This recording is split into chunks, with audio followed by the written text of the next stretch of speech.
fiery wasteland. A molten planet hostile to life. Yet somehow, amazingly, this is where we got our start. How did the universe, our planet, how did we ourselves come to be? How did the first sparks of life take hold here? Are we alone in the cosmos? Where did all the stars and galaxies come from? These questions are as ancient as human curiosity itself. And on Origins, a 4-part Nova miniseries, we'll hunt for the answers. This search takes unexpected twists and turns. Imagine meteors delivering Earth's oceans from outer space. Descend into a toxic underworld where bizarre creatures hold clues to how life got its start. And picture the view when the newborn moon, 200,000 miles closer to Earth than today, loomed large in the night sky. This cosmic quest takes us back in time to within moments of the Big Bang itself and retraces the events that created us, this place we call home, and perhaps life elsewhere in the cosmos. Coming up tonight, where are the aliens? I feel like I'm 6 years old when I say it. I feel almost embarrassed. I just want to know, are they out there? And why do they always look so much like us? When we look at these aliens, and they've got faces with 2 eyes and a nose and a mouth, they can't be aliens. They must have developed on Earth. They must share that same ancestor, or they wouldn't have faces like that. E.T. may not be like us, but new discoveries are fueling optimism that alien life really is out there. We're finding new planets like crazy. Places where life can exist are far more extensive than we used to imagine. Consider this. Just because a planet can support life, does that mean it will? Are we likely to encounter anything as, well, smart as you or me? Intelligent life, like ourselves, that's just a snap in the full history of the planet. Have the aliens advanced this far? And if so, are any of them willing to communicate with us? Nova's on the hunt for alien life on this episode of Origins, right now.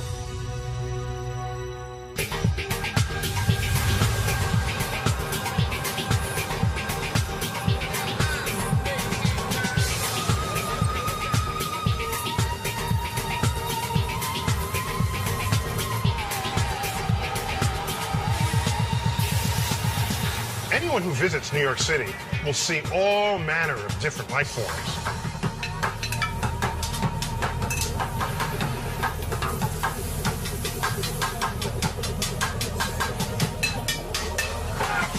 And you don't have to look far to realize that our planet is teeming with a diverse population of living creatures.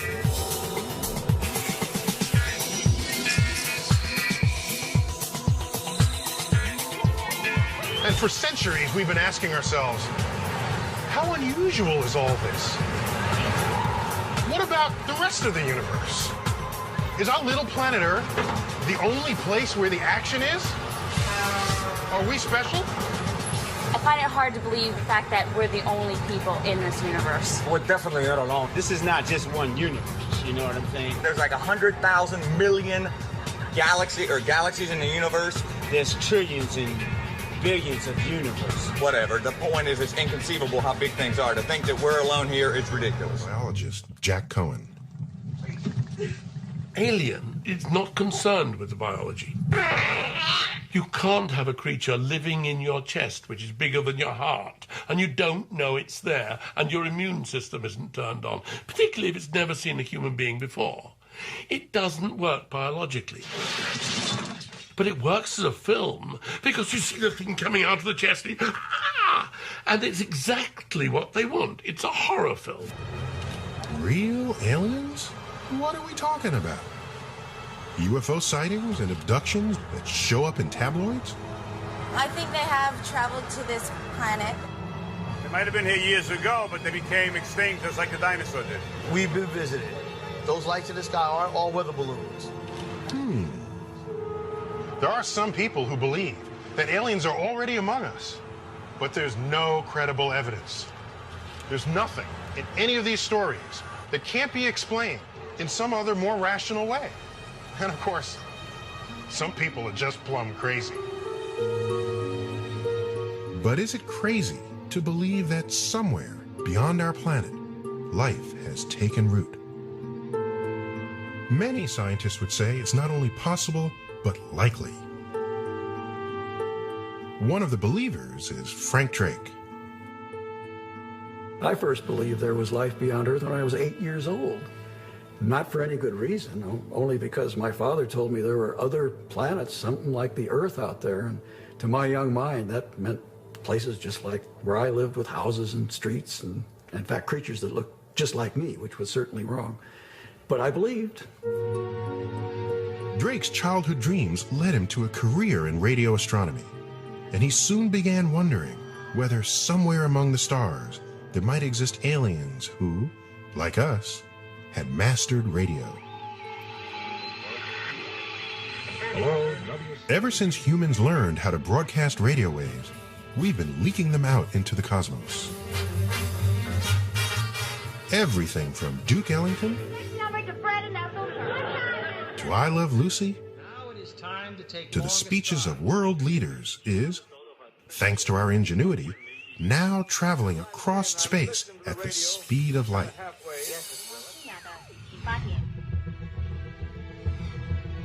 Drake reasoned that if aliens were transmitting radio signals of their own, we might be able to detect them. And so he created the first experiment for SETI, the search for extraterrestrial intelligence. It's now survived an on, an off, and a second For on. decades, SETI astronomers have been scanning the stars of the Milky Way galaxy, searching for signs of advanced alien civilizations. Their goal is the ultimate prize in the life-finding game. Someone out there we can talk to.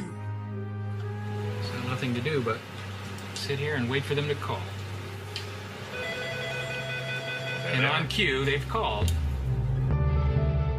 SETI faces enormous challenges, not least of which is the sheer size of our galaxy. The Milky Way has hundreds of billions of stars, swirling in a giant spiral about 100,000 light-years wide. That's 600 quadrillion miles. So what are the chances of finding intelligent aliens in all that real estate? Early in his quest, Frank Drake came up with an equation to guide him. Actually, I first invented the equation as the agenda for a meeting. It seemed pretty obvious. This was a meeting about life in space, and I asked the question, what do we need to know about? And I realized if you multiply them all together, you get the number n. The now famous Drake equation lists the different factors we need to know to predict n, the number of intelligent, detectable civilizations in our own Milky Way galaxy. It includes factors like how many stars have planets, and how often will life become intelligent, and how long a technologically advanced civilization might last. And if you put in scientists' judgment the most plausible values for the factors in this equation, n equals 10,000 detectable civilizations in our galaxy. 10,000 intelligent civilizations just in the Milky Way alone. That's Frank Drake's best bet, but it's far from conclusive. If you plug different values into the equation, then it's easy to come up with other results. Anything from 1 billion civilizations all the way down to 1, ours. For a long time, the values for most of these terms were unknown. The Drake equation was something of a list of mysteries, leaving the equation unsolvable. But in the last few years, our knowledge of cosmic origins has been growing exponentially, and we're on our way to solving at least some of these mysteries. Take just one term in the Drake equation, the percentage of stars, other suns, that have planets orbiting them. If alien life is anything like us, it needs some solid ground to call home. And so, we want to know how many planets are out there. Depending on who you talk to, Our sun's got 8, maybe 9 planets circling around, including Earth. Until recently, we haven't been able to see any planets beyond our own solar system. None at all. The problem is, planets in deep space are rendered practically invisible by the blinding light of their suns. That's the challenge for the handful of scientists trying to track them down. The team of Paul Butler and Jeff Marcy started their quest in the 1980s with little more than their own enthusiasm. We started off with virtually no money at all. The first proposal I wrote for a grant to fund our planet search was for $930 for the whole year. When Jeff and I started the planet search back in the fall of 1986 at San Francisco State University, to say we were unknown is to overstate it. We were sub-unknown. The young astronomers were banking on an experimental technique they believed could scope out planets by focusing on the stars they orbit. As a planet orbits a star, the planet pulls gravitationally on the star, making the star wobble. You can tell a star has a planet, or more than one planet, just by the motion of the star, which ought to be stationary, but wobbles due to the pull on it by the planet. The star's wobble, created by the gravity of orbiting planets, is so subtle, Marcy and Butler can't see it directly, so they use a special technique. It's hard to detect this motion directly, so we thought we would use the Doppler effect. As a star moves toward you, the light waves get compacted, and that means they get shifted toward bluer colors. And then as the star wobbles away from you, the wavelengths of light get stretched out, and that is interpreted by our eyes as redder. Even using the Doppler effect, the only planets we can infer would be ones with tremendous mass. Marcy and Butler were confident that they had the best method for hunting down big planets and hoped they'd be the first to succeed when the unthinkable happened. A team of Swiss astronomers beat them to the punch. The first planet outside our solar system had been found, but by someone else. Most astronomers were skeptical. Although the planet was massive like Jupiter, the Swiss discoverers claimed it orbited its star, 51 Pegasi, in only 4 days. This seemed impossible. Earth takes 365 days to orbit the Sun, and Jupiter takes 12 years. Marcy and Butler felt certain there must be some mistake. Almost every year for the last 100 years, somebody's claimed to have found the first extrasolar planet. And the one thing all those claims had in common was they were wrong. And luckily, Paul Butler and I had telescope time the very next week. And we thought, well, we'll just go up and take data on this star, 51 Pegasi, and show that it probably doesn't really have a planet at all. And when we got back and we analyzed all the data, we were stunned.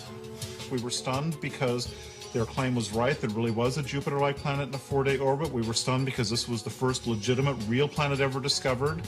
And that furthermore, that these planets could be much stranger, much more bizarre than any theories that had ever been conjured before. Marcy and Butler had spent years looking for massive planets, like Jupiter, far out from their stars, with long, slow orbits. Now that they realized that big planets could make a complete orbit in a matter of days, they began to wonder, had they missed something?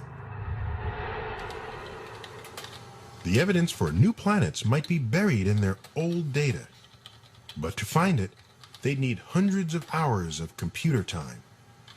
And we only had 2 little computers. So we ran around madly, trying to borrow and in some cases subverting our colleagues and stealing their computers so that we could analyze all of this backlog of data. They worked furiously around the clock for weeks, recrunching 8 years of data. I was literally in my office 24 hours a day for about 6 months, reducing data. Some nights, hardly sleeping at all and just making sure the computers were all running. God forbid the computer should sit idle when we could have been finding planets with it. But the marathon was worth it. Within a month and a half of the discovery of the planet around 51 Peg, we found 2 planets sitting in our own data right there on our computers. The planet around 47 Ursa Majoris, spectacular, and then the other planet around 70 Virginis. Planets were finally being found, but they were huge gas monsters circling close to their stars, often in highly elliptical orbits. Scorching hot or with unstable climates, they were friendly to neither life nor other Earth-like planets. Any poor Earth that got in the way would be slammed to death. I mean, a little Earth anywhere nearby a Jupiter would get slingshot out of the system, or maybe the Jupiter would hit that Earth and probably spell doom for any life on any terrestrial planets in those systems. And it really begs the question, is our solar system with its nice, neat phonograph groove-like orbits some kind of wacky weirdo in the universe, or are there others like ours? In addition to its neat round orbits, our solar system provides particular shelter for Earth, thanks to the presence and position of Jupiter. Jupiter's enormous gravity throws asteroids and comets off course, slingshotting them out of the solar system. Without this protection, these cosmic missiles would frequently smash into Earth and destroy life as we know it. So if Marcy and Butler want to find Earth-like planets, first they need to find Jupiters more like our own. The holy grail for us is to find a sun-like star that has a Jupiter as far from it as our own Jupiter is from the sun. That Jupiter would protect any Earths that were in there, and of course the real super holy grail is to find a system that has not only such a Jupiter, but also the Earth itself. After almost 20 years of searching, things are looking up. Okay, 101, 472, 11 hours 40.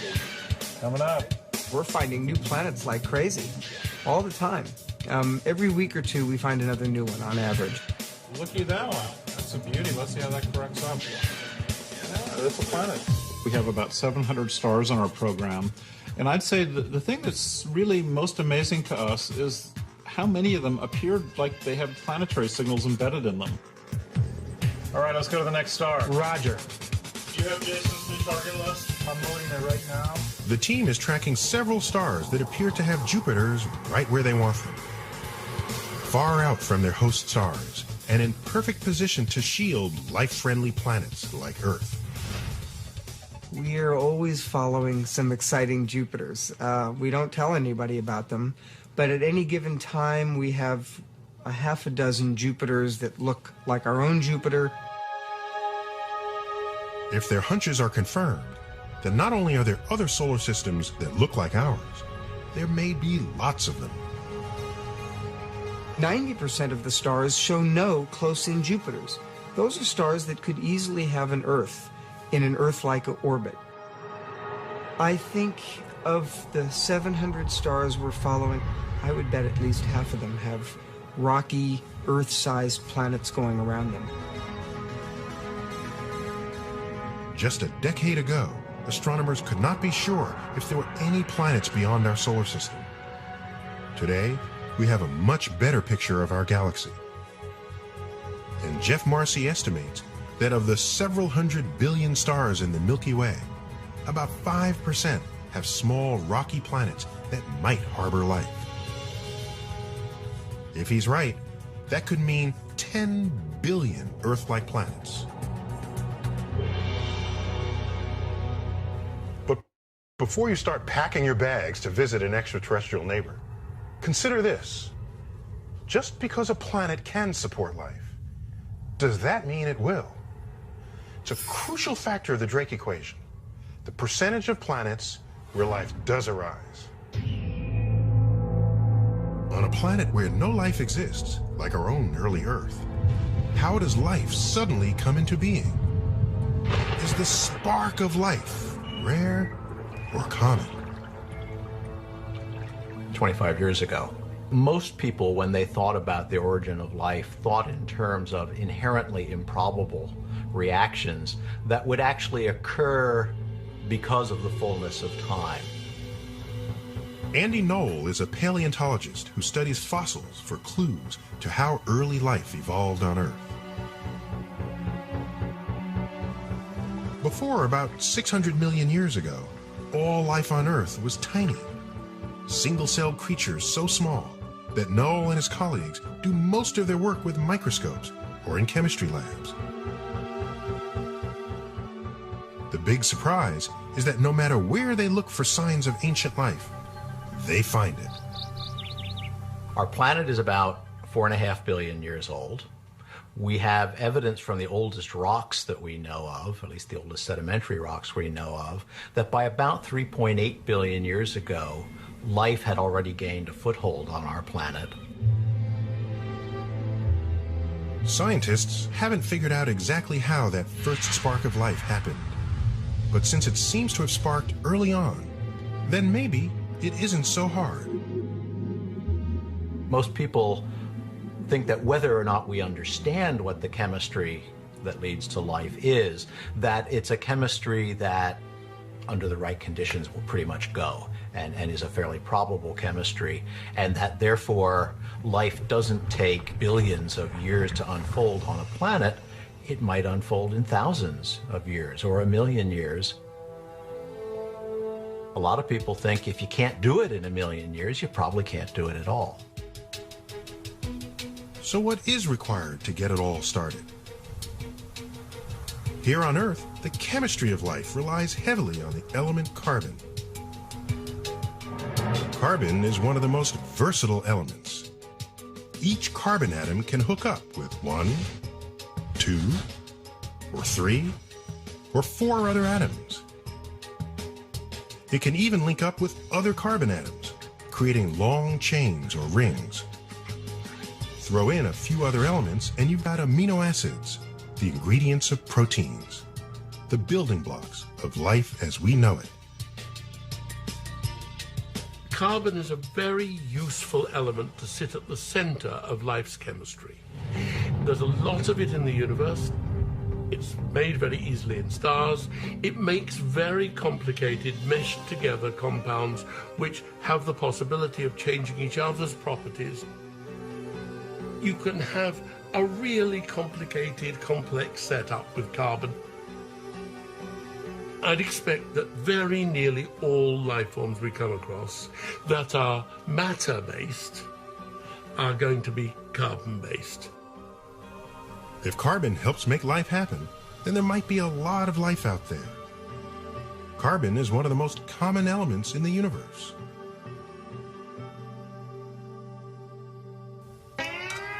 So if it's got carbon, what else does life need? Lots of oxygen in the air?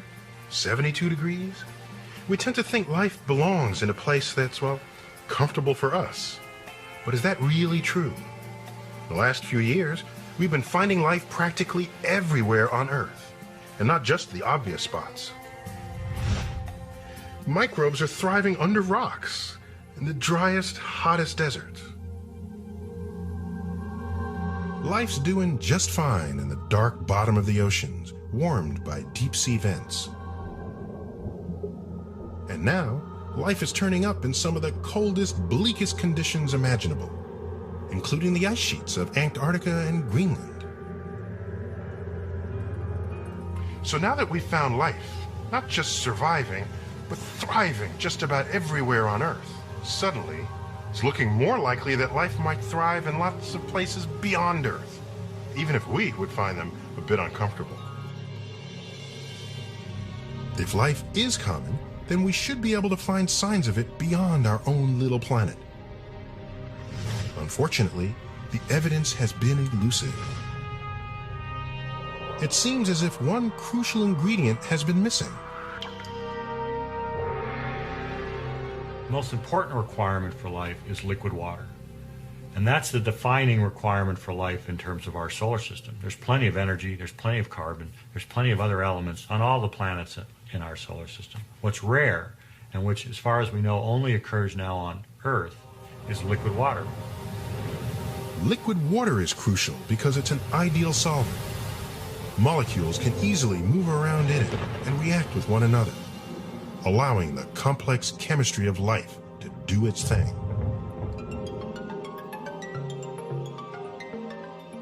For years, it seemed that Earth, with its oceans of liquid water, was an oddball and perhaps the only place in the solar system where life had ever thrived.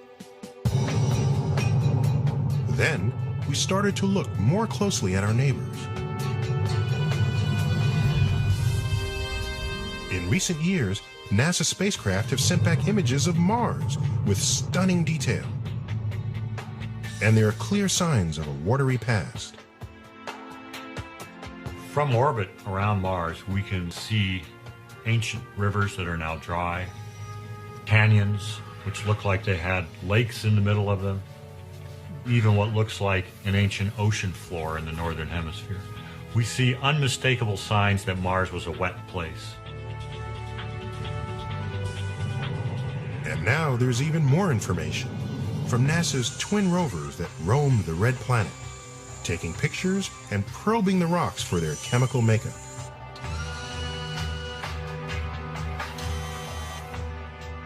The photos reveal clear sedimentary layers in the Martian rocks, and chemical analysis shows they must have been laid down in the presence of water.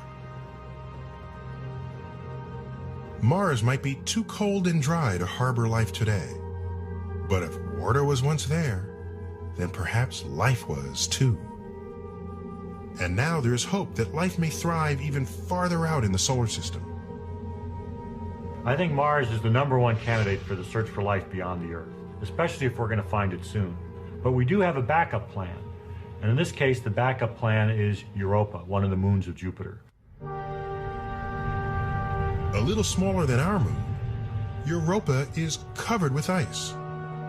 But there are cracks in its surface, perhaps signs of ice sheets floating on a deep ocean of liquid water. What might be melting the ice is internal friction, created by the gravity of Jupiter and its other moons. Europa's ocean is suddenly considered a potential home for life. The places where life can live and exist are far more extensive than we used to imagine. We used to think a life-bearing planet had to be just like the Earth, and a little closer to the sun it would be too hot, a little farther away it would be too cold. And now we realize, oh gosh, there's a place which has an ocean with 3 times as much water as the ocean of Earth, and the water's warm. And that's way out in the solar system where we used to think the temperatures were ridiculously low. There could never be life there. So the likelihood of life existing on planets and space has just gone up enormously.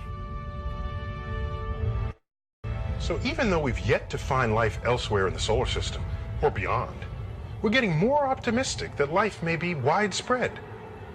But if life is common in the galaxy, what kind of life would it be? Is it merely the kind of life we had here for about 3 billion years? Microorganisms happily brewing away, with nothing bigger or more interesting than bacteria? Or is it the complex plant and animal life we find in our oceans, of all shapes and sizes? Or could it be what SETI is banking on? Intelligent life that builds cities, computers, and radio transmitters.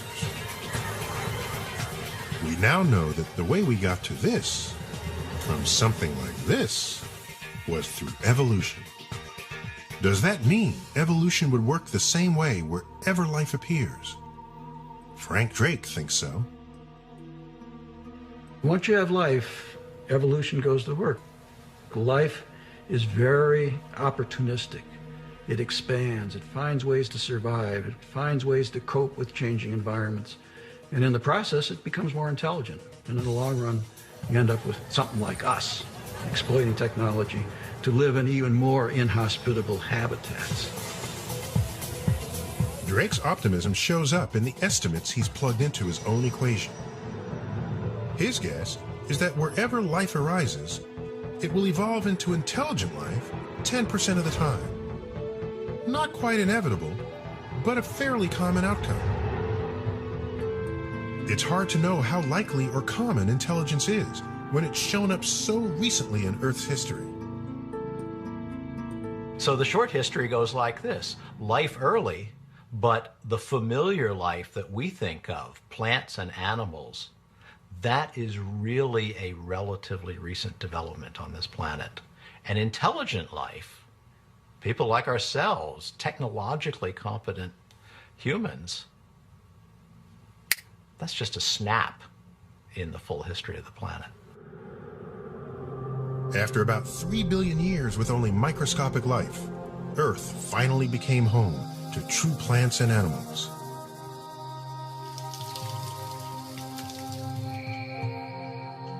And after another 500 or 600 million years, we came along. One of the major mechanisms for all these changes has been DNA, the long chain of molecules that carries the blueprint for every living thing. Every time a cell divides, its DNA makes a copy of itself. And in that copy, there are often some mistakes. Sometimes those mistakes result in an animal or plant that's more successful than its parents.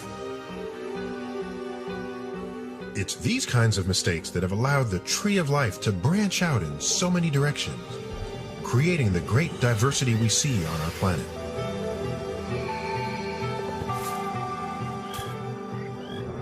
So, if there's life on other planets, does it have to have DNA? Would aliens have DNA? Well, I would be surprised to find aliens with DNA as their heredity, because DNA is a useful molecule. It can replicate, it can do the mirror image bit, it can do the... It's a very useful trick, but other chemicals can do that. And I'd be surprised if aliens latched onto the same one that we did. To get from microbes to complex animals and intelligent life, you might not need DNA. But there's one ingredient that could be absolutely crucial for the evolution of intelligence. And it may be the rarest of all: time. Some scientists say that the key to our evolution was Earth's long and relatively peaceful history. Among them is paleontologist Peter Ward. In this big galaxy of ours, hundreds of billions of stars, surely Earth is repeated many places, many times. Why not? Well, I think that the question is, how much time do we have? For instance, we got to intelligent organisms on this planet after 500 million years of animal life. So you've got a long period of time. Now, that doesn't say you couldn't get it sooner in other places, but you still need finite periods of time. And to me, that is the major argument against there being intelligent civilizations. You can't go from a bacterium to an intelligence in 1 million years, maybe not even 10 million years, probably not even in 100 million years. How many other planets are going to have such long periods of time? Not many, I think. In the 500 million years when intelligence was evolving, Earth's plant and animal life might have been pushed back to square one. Single-celled organisms with one catastrophic event. At least a couple of times, we came pretty close. This crater, about a mile across, was made by a meteor that plunged to Earth nearly 50,000 years ago. As violent as that event must have been, it was nothing compared with earlier catastrophes. Just ask the dinosaurs. The dinosaurs ruled Earth for about 150 million years. They had the size, they had the power. It seemed that nothing could stop them. Then, 65 million years ago, an asteroid about 6 miles across headed toward Earth.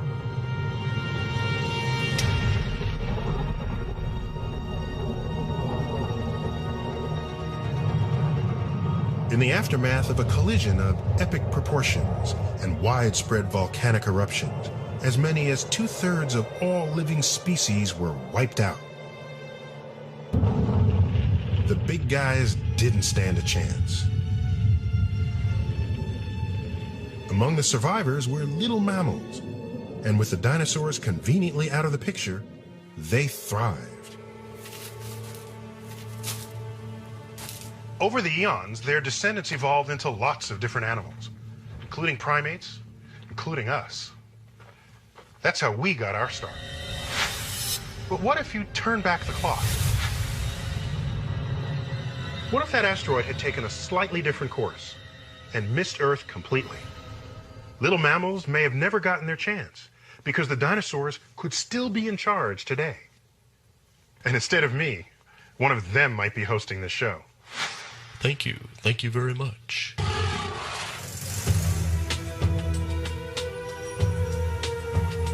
In some ways, we owe our existence to serendipity. And some argue that this makes the evolution of intelligence far less likely.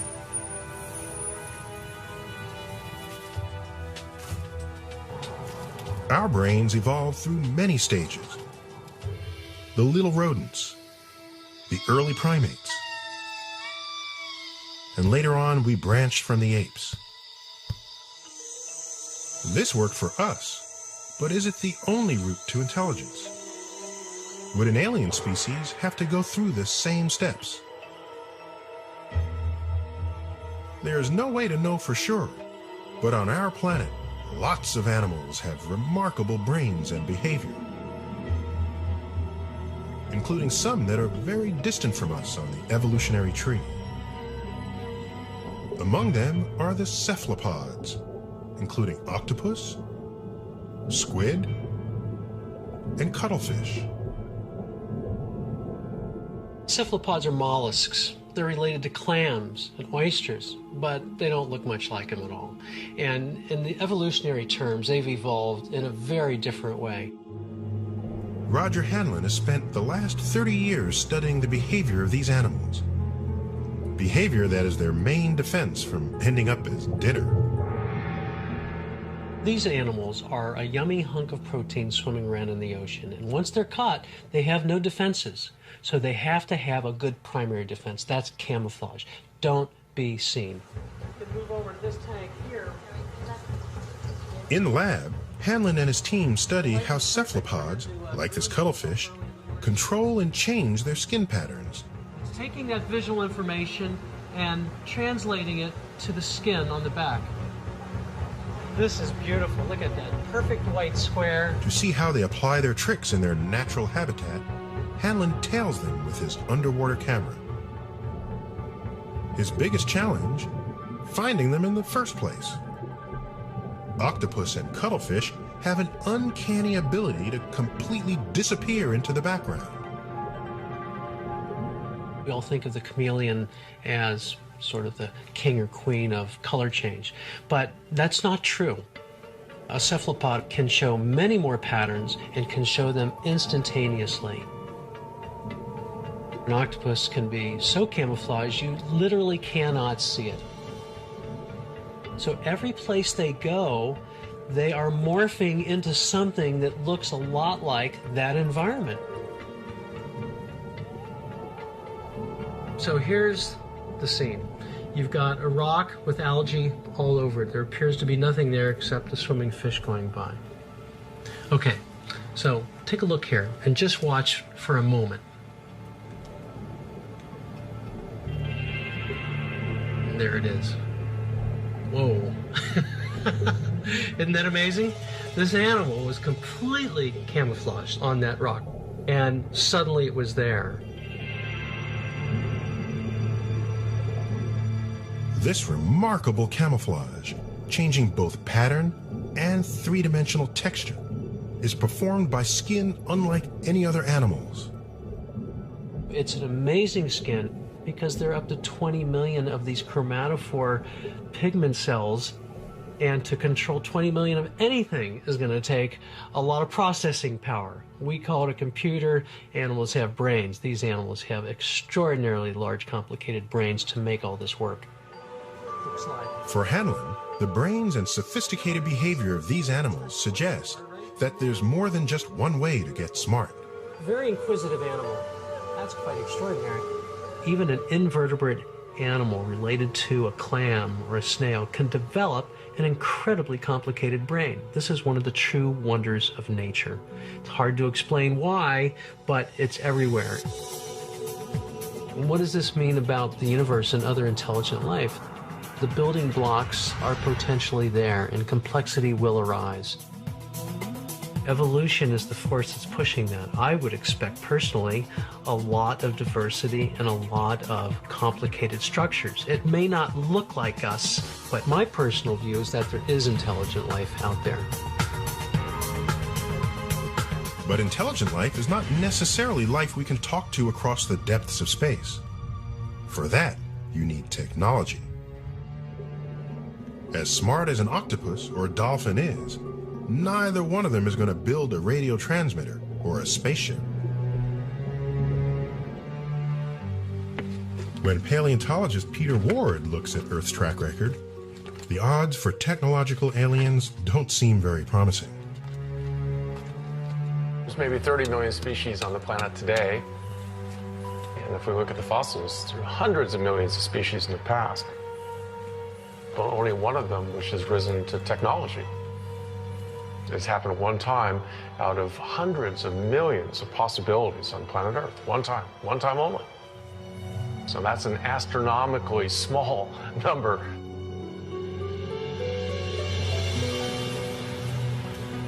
Here on Earth, we are the only species that has mastered technology.